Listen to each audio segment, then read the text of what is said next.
Sarah não era o tipo de mulher ciumenta, que fazia escândalos. Nunca foi. Quando descobriu o que havia dentro daquela câmera escondida no quarto, ela se manteve calada. Ficou sentada na beira da cama por 40 minutos com o notebook no colo, assistindo ao vídeo até o fim. Depois fechou o computador, foi até o quarto do Enzo, olhou para o filho de 4 anos dormindo sem saber de nada e sentiu aquela mistura de dor e clareza que só vem quando a pessoa entende que sua vida nunca mais vai ser a mesma. Ricardo achava que havia contratado a melhor babá do mercado. O que ele não sabia era que também havia assinado o fim de tudo que havia construído. E que quem ia destruir cada tijolo daquilo era exatamente a mulher que havia colocado cada um deles no lugar. Se inscreve no canal agora e ativa o sininho, porque o que Sarah faz a seguir é o tipo de coisa que ninguém esquece. Sarah e Ricardo se conheceram numa tarde de segunda-feira dentro de um escritório de arquitetura que ele havia fundado 3 anos antes e que estava à beira do colapso. Ela chegou para uma entrevista de emprego com uma pasta de projetos debaixo do braço e uma clareza de raciocínio que Ricardo reconheceu nos primeiros 10 minutos de conversa. Contratou na hora. Em 6 meses, ela havia reorganizado toda a comunicação com clientes, criado uma identidade visual que o mercado passou a reconhecer e fechado 3 contratos que a empresa jamais teria conseguido sem ela.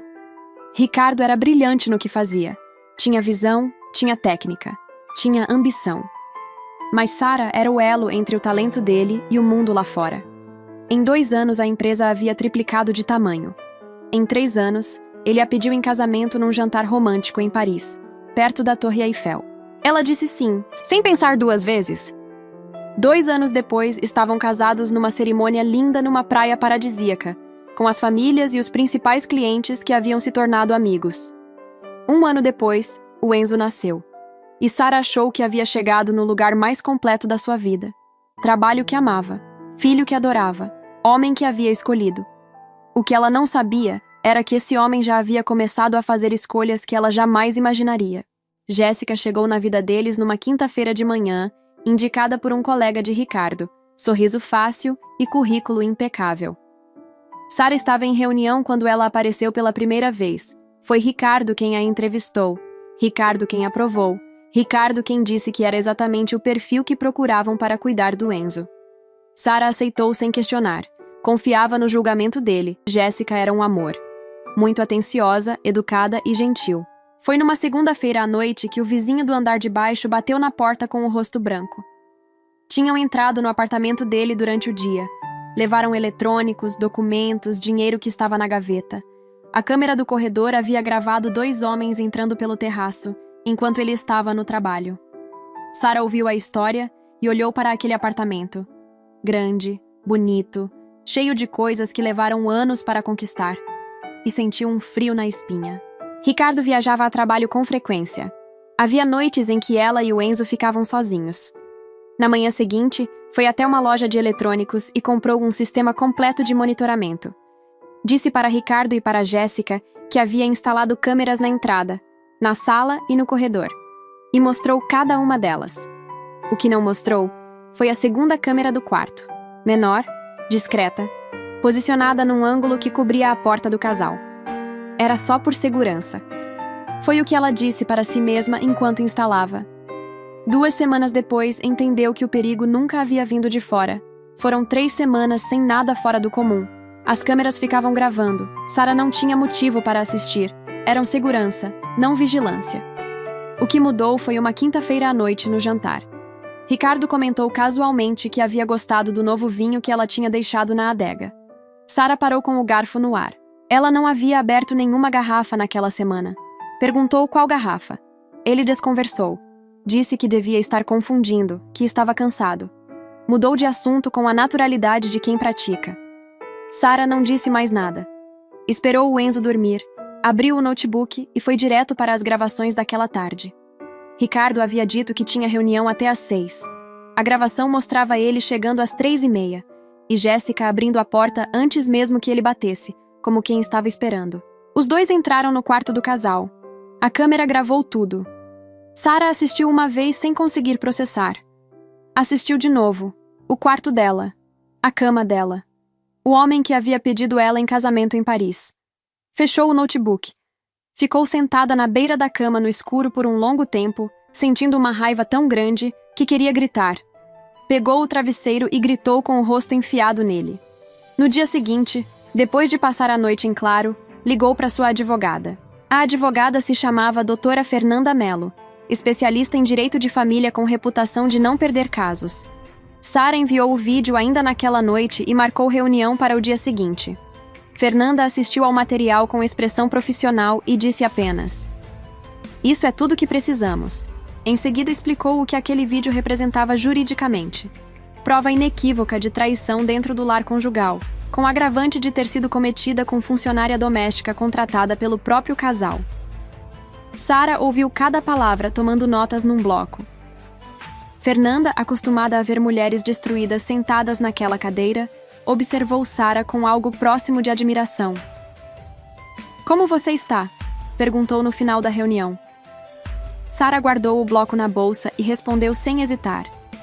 "Mal, triste, com raiva, mas estou lúcida, estou planejando." Fernanda sorriu pela primeira vez. "Então vamos planejar juntas."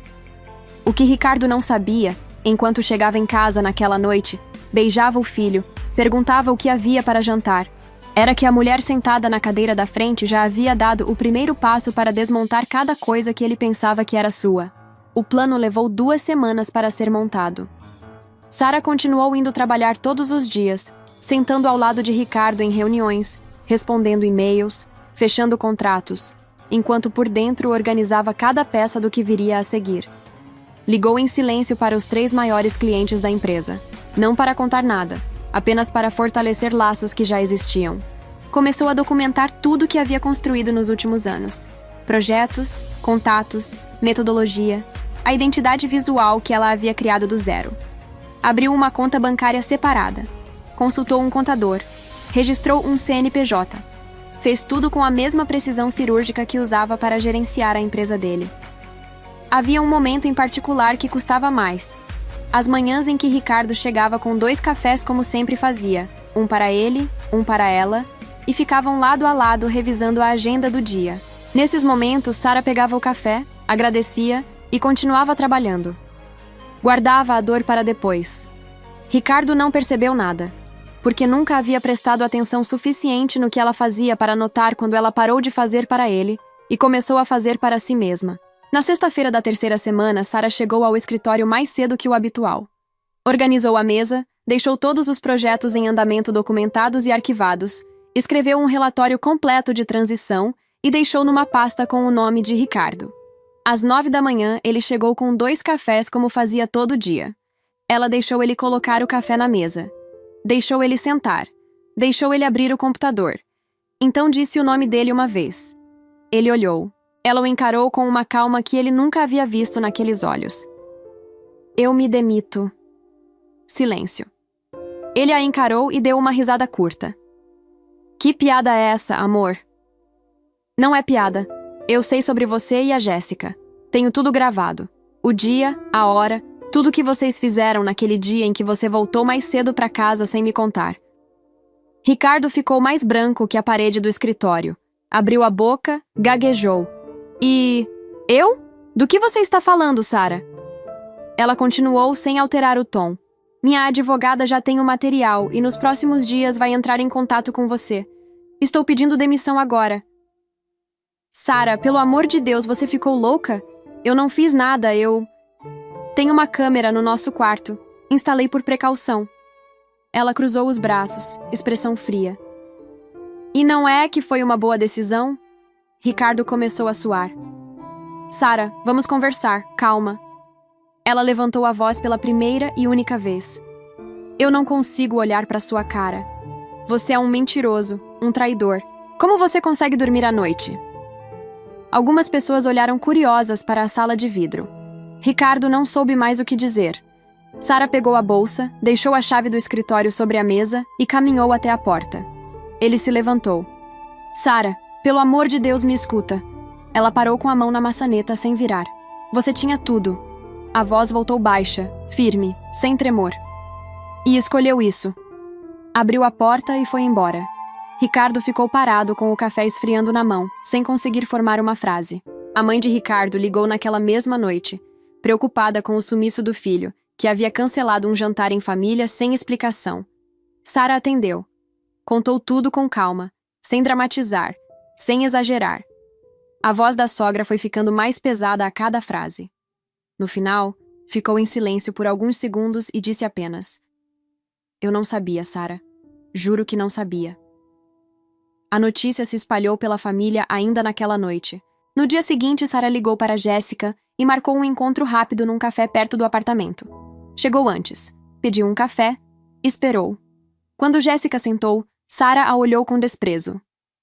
"Você tá demitida, Jéssica." Jéssica estava chocada. "Meu Deus, está tudo bem? O que houve?" "Você dormiu com meu marido," Sara explicou pacientemente. Jéssica estremeceu, engoliu seco. "Dona Sara, eu... Não quero ouvir nenhuma explicação sua. Eu não vim aqui para isso. Vim só para te avisar da sua demissão. Por justa causa. Você não tem direito a nada." Jéssica ficou apavorada. Não achava que seria descoberta. Assinou o contrato e saiu sem dizer uma palavra. Sara ficou sozinha com a xícara de café na mão e sentiu algo que não esperava sentir. Uma gratidão estranha, quase involuntária. Se não fosse por aquela câmera, por aquele vinho, por aquela mulher, ela ainda estaria construindo a vida de um homem que não merecia. Naquela tarde, buscou o Enzo na escola. Ele correu para os seus braços como sempre fazia, mochila saltitando nas costas, contando sobre o dia na escola. Sara o abraçou mais forte que o normal. Ele não percebeu.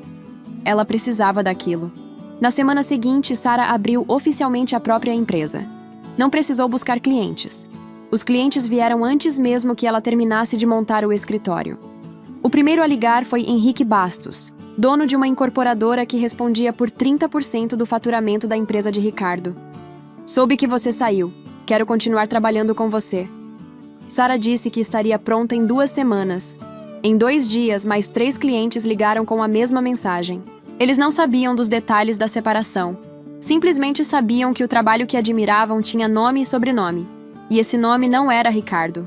Em 1 mês, a empresa dela já tinha contratos suficientes para pagar as contas. Em 3 meses, tinha uma equipe de 4 pessoas. Ricardo tentou segurar os clientes com descontos, reuniões, promessas. Alguns ficaram por lealdade. A maioria foi embora porque o que procuravam nunca havia sido a empresa. Havia sido ela. Ricardo ligou uma última vez no dia em que o terceiro grande cliente anunciou a transferência. Dessa vez, Sara atendeu. Ele estava visivelmente abalado. "Você está destruindo o que a gente construiu juntos." Sara ficou em silêncio por um momento. "Não, Ricardo. Eu estou reconstruindo minha vida do zero porque você decidiu destruir a nossa." E desligou. O processo de divórcio durou 6 meses. Ricardo contratou um dos advogados mais caros de São Paulo e descobriu que dinheiro não compra saída quando a prova é um vídeo gravado dentro do próprio quarto. Fernanda foi cirúrgica. Usou cada detalhe disponível. A traição documentada, os anos de contribuição de Sara para o crescimento da empresa, o impacto financeiro direto da saída dela no faturamento. Ricardo perdeu metade do patrimônio, pagou pensão acima do pedido inicial e saiu do processo com uma empresa que havia perdido os principais clientes e a única pessoa que sabia como reconquistá-los. Numa das últimas audiências, ele pediu para falar com Sara diretamente. Fernanda disse que não havia necessidade. Sara, sentada ao lado da advogada, nem virou a cabeça. Ricardo olhou para ela por um longo momento. Para essa mulher que havia construído tudo ao lado dele e que agora estava do outro lado da mesa, inteira, fria, inalcançável. E entendeu que havia trocado o irreversível pelo descartável. 2 anos depois, Sara tinha um escritório próprio no Itaim Bibi, equipe de 12 pessoas e uma carteira de clientes que Ricardo ainda tentava reconquistar sem sucesso. Numa sexta-feira à tarde, depois que o Enzo dormiu, ela ficou na varanda com uma taça de vinho olhando para a cidade. Não pensava em Ricardo. Ela não havia se vingado dele. Ele só colheu as consequências das decisões que tomou. Ela simplesmente saiu e levou consigo tudo o que havia construído. Ricardo ficou com o título de CEO de uma empresa que ela havia transformado em referência. Só que sem ela, o título não valia nada. Se essa história te tocou, deixa o like e comenta o que você achou. Se inscreve no canal e ativa o sininho. Uma história nova toda semana.